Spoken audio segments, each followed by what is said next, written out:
आ जाइए 383 ईस्वी पूर्व। ठीक है, 383 ईस्वी पूर्व। इसके इस समय सम्राट कौन थे? उस समय थे कालाशोक। आप लोग पढ़ेंगे इसके विषय में। कालाशोक, जस्ट हर्यक वंश को जब हम लोग जैसे ही पार करेंगे, दूसरे ही वंश में कालाशोक आएगा आपको। ठीक है, शिशुनाग वंश का यह सम्राट था। शिशुनाग का पुत्र था कालाशोक। ठीक है, इसकी स्थापना इसने कहाँ की थी? ये स्थापना हुई थी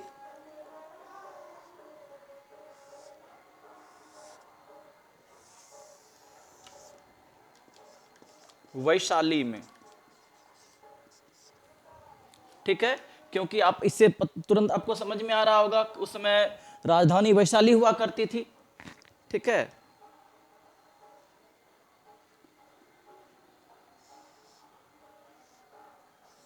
और आप लोग इसको दूसरी तीसरी को याद रखने का बिल्कुल एकदम तरीका याद रखिए। 483, 383। दूसरा हुआ था 251 ईस्वी पूर्व में। ये हुआ था अशोक के शासनकाल में।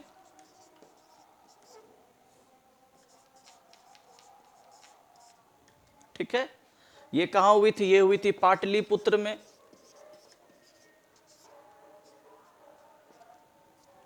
ठीक है बच्चों, मैं यहां पर अध्यक्ष और कार्य भी लिखूंगा, आप लोग घबराइएगा नहीं।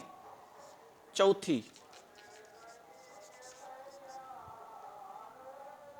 पहली, दूसरी, तीसरी, ये पहली शताब्दी, यानी क्या जब जैसे ही यानी क्या ईस्वी शुरू हुआ, फर्स्ट ईयर जैसे ही आना शुरू हुआ, पहली शताब्दी जो थी उसी में हुई थी। ठीक है,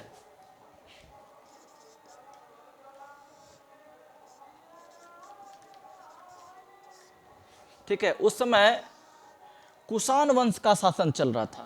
वो शासक कौन था? कनिष्क। कौन था बच्चों? कनिष्क। ठीक है, ये हुआ कहां था? ये हुआ था कुंडल वन में। ये कुंडल वन कहां है? तो कश्मीर में है।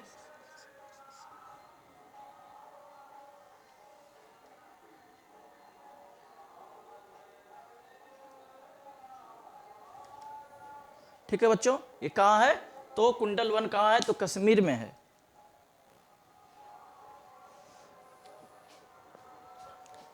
ठीक है, चलिए अब हम लोग अध्यक्ष के विषय में जानेंगे और कार्य के विषय में जानेंगे। दूसरे की अध्यक्षता की थी महाकश्यप। दूसरा था, इसके विषय में लिख लीजिए पहले आप लोग, मोगली पुत्तिस।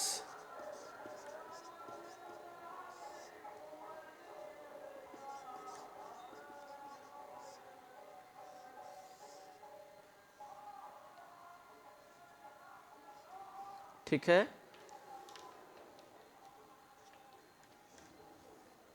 मोगलीपुत्र तिस।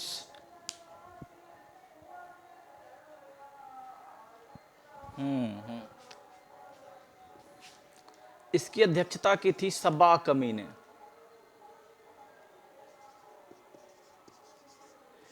और जानते हैं, मैं इसलिए थोड़ा कंफ्यूज कर रहा था क्योंकि इसका नाम कई जगह पर कई कई अलग अलग भी नाम मिलता है देखने के लिए।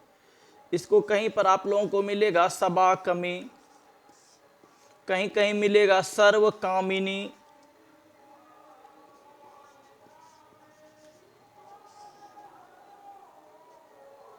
आप लोग रंजीत कुमार सिंह सर का पढ़ेंगे पुस्तक तो उसमें आपको सर्व कामिनी भी लिखा हुआ मिलेगा। ठीक है, सबा कमी भी मिलेगा। और आप लोगों को कार्य के विषय में मैं बताता हूं, आप लोग जान लीजिए।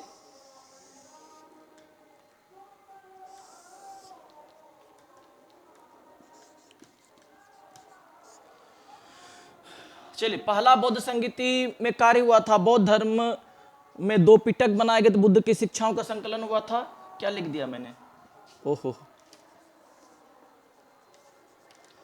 बौद्ध धर्म या बुद्ध के शिक्षाओं का पहला में हुआ था बुद्ध की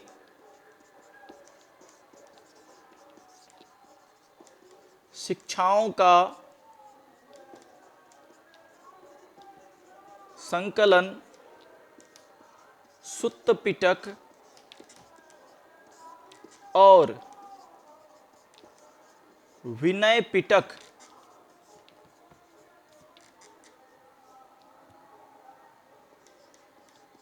में हुआ। आप लोग लिख लेंगे कि पहली बौद्ध संगीति जो हुई थी उसमें बुद्ध की शिक्षा, बुद्ध ने जो अपना उपदेश दिया था उसको सुत्त पिटक में, और बुद्ध के जो कार्य का निर्देश था उसे विनय पिटक में। ठीक है, इसे मैं फिर से जब बौद्ध धर्म में पढ़ाऊंगा तो मैं आप लोगों को और डीपली में बताऊंगा। ठीक है, तो सुत्त पिटक में बुद्ध की शिक्षाओं का संकलन हुआ और बुद्ध के जो उपदेश थे वो कैसे कैसे अपने जीवन को जीना चाहिए, क्या करना चाहिए, उसके आचरणों का उपदेश हुआ, विनय पिटक में लिखा गया।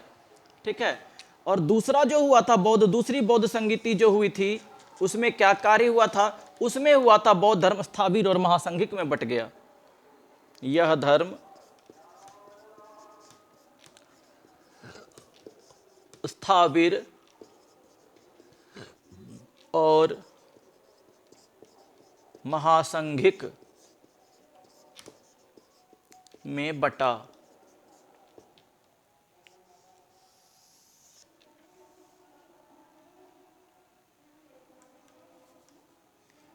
तीसरे में क्या कार्य हुआ, तीसरे में क्या हुआ, देखिए बुद्ध के बौद्ध धर्म में जो 3 पिटक है, सुत्त पिटक, विनय पिटक और अभिधम्म पिटक, तीसरा पिटक जोड़ा गया और कुछ कठोर नियम बनाए गए। ये आप लोग 1 नंबर लिख लेंगे, इससे आप लोगों को खोजने में दिक्कत नहीं होगा। दूसरा और तीसरा, कुछ कठोर नियम बनाए गए और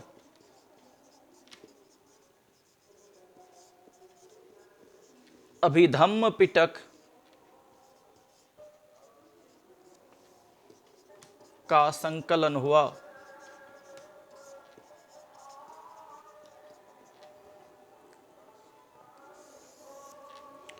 चतुर्थ बौद्ध संगीति में क्या हुई थी, चतुर्थ बौद्ध संगीति में एक महाग्रंथ लिखा गया था।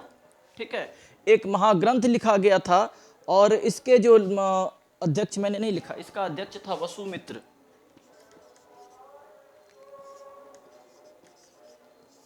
ठीक है, इसका अध्यक्ष कौन था, वसुमती। इसमें क्या क्या कार्य हुआ था, यह धर्म हीनयान और महायान में बटा था। बौद्ध धर्म किसमें किसमें बट गया था, हीनयान और महायान में। आप लोग एकदम बिल्कुल एकदम याद कर लीजिए मेरे साथ। पहली बौद्ध संगीति 483, बोलिए मेरे साथ, पहली बौद्ध संगीति 483, दूसरी बौद्ध संगीति 383, तीसरी बौद्ध संगीति 251, एकदम एक एक सौ घटाते चलिए, अप्रॉक्स में ऑटोमेटिक आ जाएगा, और चौथी पहली शताब्दी। ठीक है, पहला का राजा अजातशत्रु, दूसरा का राजा कालाशोक, तीसरा का अशोक, चौथा का कनिष्क। अजातशत्रु, कालाशोक, अशोक, कनिष्क, अजातशत्रु, कालाशोक, अशोक, कनिष्क, ऐसे याद कर लीजिए, माइंड में सीक्वेंस ले लीजिए। पहला कहाँ हुआ, राजगृह में, दूसरा वैशाली में। ठीक है, तीसरा कहाँ हुआ, पाटलिपुत्र में, चौथा कहाँ हुआ, कुंडलवन, कश्मीर में। पहला बौद्ध संगीति, पहले इनके पहला बौद्ध यानी क्या जो बैठक हुआ था उसका अध्यक्षता किसने किया था, महाकश्यप ने। दूसरे में किसने की थी, सब्बा कमी या सर्वकामिनी, कहीं कहीं पर आपको सभा कमी मिलेगा, कहीं कहीं सब्बा कमी, दो ठो बौर आता है। ठीक है, सब्बा कमी भी मिलेगा, सब्बा कमी या सभा कमी या सर्वकामिनी ने। तीसरे की अध्यक्षता किसने की थी, तो मोगली पुत्र तिस ने। ठीक है, और चौथे की अध्यक्षता किसने की थी, तो वसुमती ने की थी। अब पहले में कार्य क्या हुआ था, तो बुद्ध धर्म का जो धर्म था यह उसकी शिक्षाओं का संकलन हुआ था। बुद्ध की शिक्षाओं का संकलन हुआ, मैंने संकलन मैंने क्या हुआ, एक जगह उसकी शिक्षाओं को जमा किया गया। जब महात्मा बुद्ध की मृत्यु हो गई तब उसके शिक्षाओं का संकलन किया गया, किसमें किसमें, सुत्त पिटक और विनय पिटक में। बुद्ध की शिक्षाओं का संकलन सुत्त पिटक और विनय पिटक में हुआ। यह धर्म दूसरे बौद्ध संगीति में क्या हुआ, यह धर्म स्थाविर और महासंघिक में, ठीक है, बटा, धर्म बटा। सबसे पहली बार कब बटा, तो 383 ईस्वी पूर्व में क्या हुआ, स्थाविर और महासंघिक। यह स्थाविर और महासंघिक क्या हुआ, स्थाविर हुआ कि जो स्थायित्व में, यानी क्या कोई भी कहीं पर भी रह करके ठीक है, स्थाविर स्थायित्व होकर के वह क्या कर सकता है कि वह अपने बौद्ध धर्म को मान सकता है। महासंघिक क्या हुआ, उसे आपको संघ में ही रहना होगा। ठीक है, आप कहीं भी रह करके बुद्ध धर्म को नहीं मान सकते, आपको संघ में रहना होगा। तो जो संघ में रह करके बौद्ध धर्म को मानते थे उसे महासंघिक कहा गया, और जो स्थायी होकर के कहीं पर भी रह करके बौद्ध धर्म को मानते थे उसे स्थाविर कहा गया। अब तीसरे में क्या हुआ, तो कुछ कठोर नियम बनाया गया।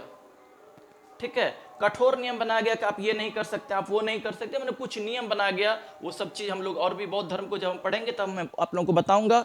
और एक तीसरा क्या जोड़ा गया, अभिधम्म पिटक को जोड़ा गया। चौथे में क्या हो गया, यह धर्म हीनयान और महायान में बट गया। यही था क्या कहते बौद्ध संगीति। तो हम लोगों ने पढ़ रहा था क्या, अजात शत्रु के ही समय में पहली बौद्ध संगीति कब हुई थी, 483 ईस्वी पूर्व में। ठीक है बच्चों, चलिए इसको नोट कर लीजिए आप लोग, तब मैं आप लोगों को मिटा करके आगे बताता हूं।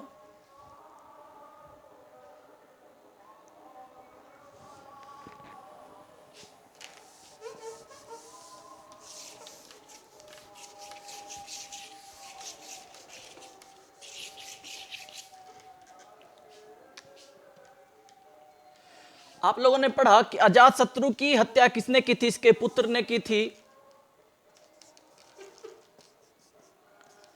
अजात शत्रु की हत्या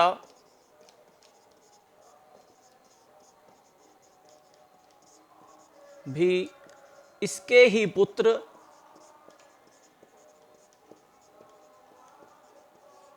उदायन ने, इसी का नाम कहीं कहीं आपको उदयन भी देखने को मिलेगा,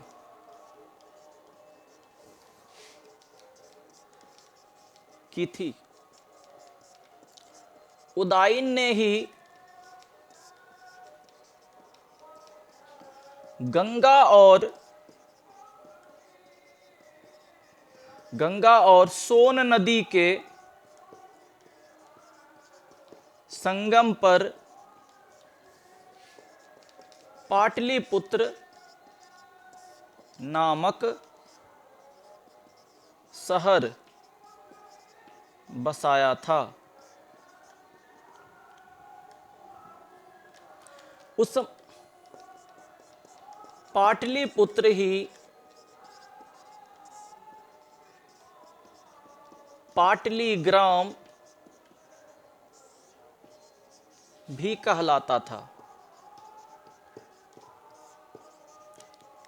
ठीक है, आप लोग इससे इंपॉर्टेंट बात आप लोग जान लीजिए, क्या अजात शत्रु जिसने अपने पिता बिंबिसार की हत्या की थी, तो अब स्वाभाविक सी बात है, आप जो पाप करेंगे वह पाप तो आपको खींचेगा ही। खींच लिया उसको किसने, यानी अजात शत्रु को किसने मार दिया, उदायन ने। उसका नाम उदयन भी था। उदयन ने ही क्या किया था, यानी कि उदायन ने ही क्या किया था, गंगा और सोन नदी के संगम पर, यानी कि गंगा नदी और सोन नदी के जहां पर संगम होता है, जहां मिलन होता है, उसी जगह पर किसकी स्थापना की थी इसने, पाटलिपुत्र नामक शहर बसाया था। ठीक है, तो आपको कोई पूछे, आपको अगर परीक्षा में पूछा जाए कि पाटलिपुत्र शहर की स्थापना किसने की थी, पाटलिपुत्र नामक नगर किसने बसाया था, तो किसने बसाया था, उदायन ने। तो उदायन किस वंश का शासक था, तो उदायन हर्यक वंश का शासक था। ठीक है, उदायन किसका पुत्र था, तो ये अजात शत्रु का पुत्र था। एकदम अगर आप सीक्वेंसली आप लोग याद कर लेंगे, इसको कहानी की तरफ पढ़ लेंगे, तो फिर आपको रटना ही नहीं पड़ेगा, आप लोग सारे प्रश्नों का उत्तर देंगे वंश, हर्यक वंश से रिलेटेड। ठीक है, तो यानी कि पाटलिपुत्र ही क्या कहलाता था, पाटलीग्राम भी कहलाता था। ठीक है, चलिए आगे देखिए।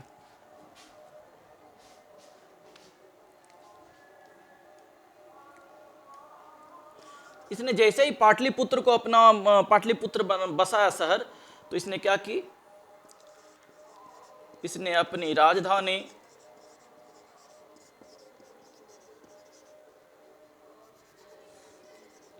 राजधानी राजगृह से पाटलिपुत्र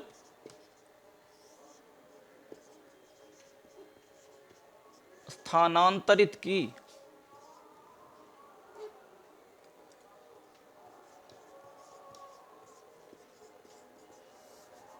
यानी क्या, इसने अपनी राजधानी किसको बना लिया था, पाटलिपुत्र को। किसने, कहाँ चला गया ये, उदायन ने। ठीक है, अजात शत्रु यानी बिंबिसार जिस समय शासक था उस समय मगध की स्थापना राजधानी कहाँ हुआ करती थी, राजगिरी हुआ करती थी। लेकिन जैसे ही उसका पुत्र अजातशत्रु हुआ उसने भी रखा राजगिरी ही। लेकिन जब राजगिरी का अजातशत्रु का पुत्र उदयन आया तो उसने क्या कर दिया, पाटली ग्राम नाम का शहर बसाया, पाटलिपुत्र शहर बसाया और उसे अपनी राजधानी बना ली। और आप लोगों को बता दूं मैं मित्रों कि इसके बाद बहुत और 2-3 राजा हुए, ठीक है, जिसका नाम था अनिरुद्ध था, ठीक है, अनिरुद्ध था। और एक और इस वंश का अंतिम शासक ज्यादा इंपॉर्टेंट नहीं है, अब ये यहीं तक ज्यादा इंपॉर्टेंट था। इस वंश का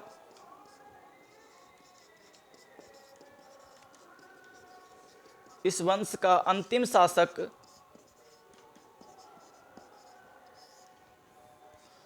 इस वंश का अंतिम शासक नागदशक था। इस वंश का अंतिम शासक कौन था? नागदशक था। आपको प्रश्न पूछा जाएगा हर्यक वंश का अंतिम शासक कौन था, तो नागदशक था। इसी नागदशक को जो है 412 ईस्वी पूर्व में इसी का सेनापति हुआ करता था शिशुनाग ने इसकी हत्या कर दी। ठीक, तो नागदशक की हत्या किसने की थी? तो शिशुनाग ने। और शिशुनाग ने नागदशक की हत्या कब की थी? 412 ईस्वी पूर्व में। इसकी हत्या करके शिशुनाग ने शिशुनाग वंश की स्थापना की थी। ठीक है, अब हम लोग अगला वंश पढ़ेंगे, कौन सा? शिशुनाग वंश।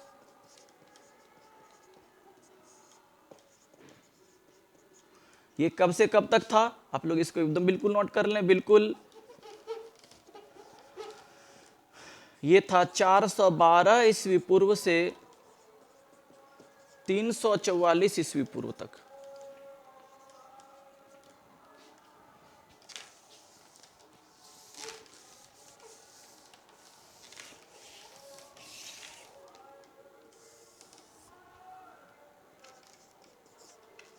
सबसे पहला पॉइंट क्या बनेगा इससे?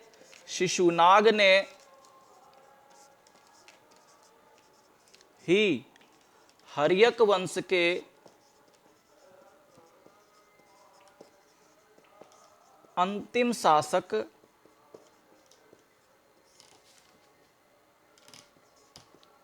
नागदशक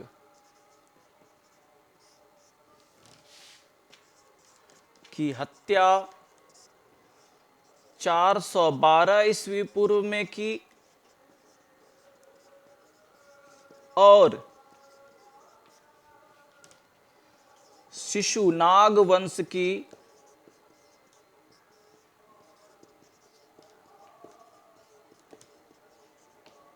स्थापना की। ठीक है बच्चों, इसने किस वंश की स्थापना की? शिशुनाग वंश की। शिशुनाग वंश की स्थापना किसने की थी? तो शिशुनाग ने। एक मिनट में थोड़ा मार्कर में इंक भर लूं।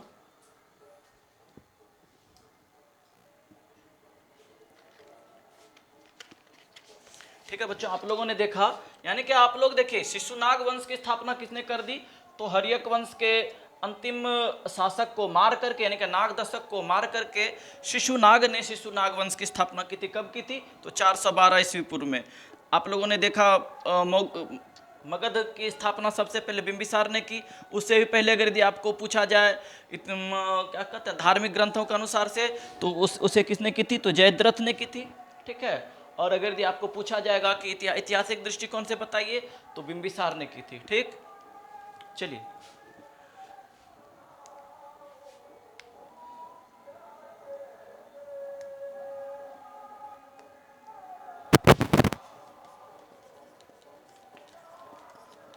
शिशुनाग ने अपनी राजधानी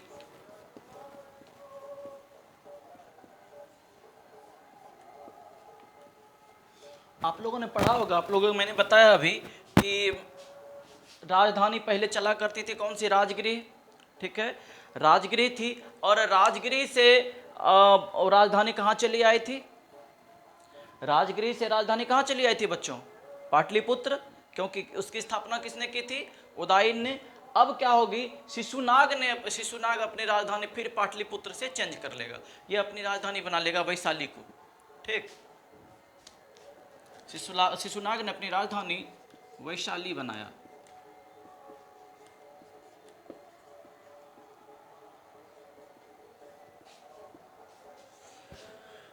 ठीक है बच्चों, अगला देखिए,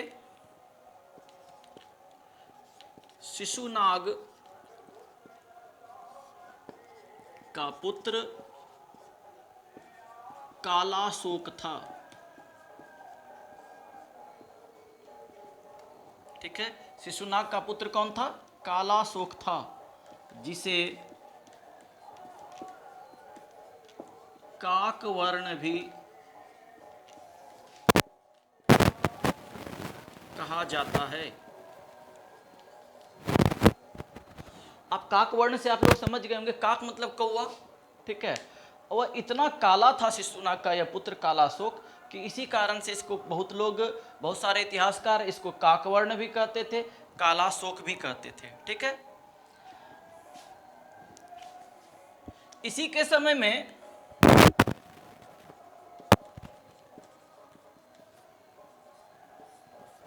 कालाशोक के शासन काल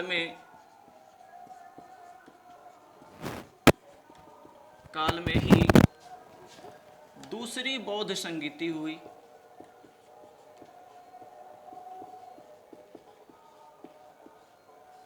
कब हुई थी? तो 383 ईस्वी पूर्व में।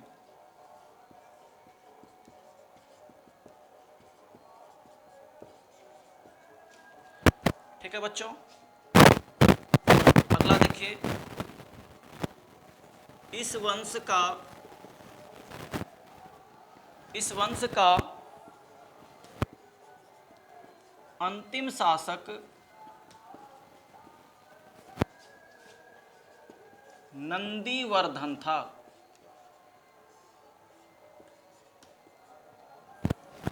ठीक है, शिशुनाग वंश का अंतिम शासक कौन था? नंदीवर्धन था। इसी नंदीवर्धन को, ठीक है, इसी नंदीवर्धन को मारता है कौन? इसी नंदीवर्धन को मार देता है बच्चों नंद वंश का संस्थापक महापद्मानंद। अगले वीडियो में हम लोग नंद वंश को और मौर्य वंश को पढ़ेंगे। नंद वंश की स्थापना करता है कौन? महापद्मानंद।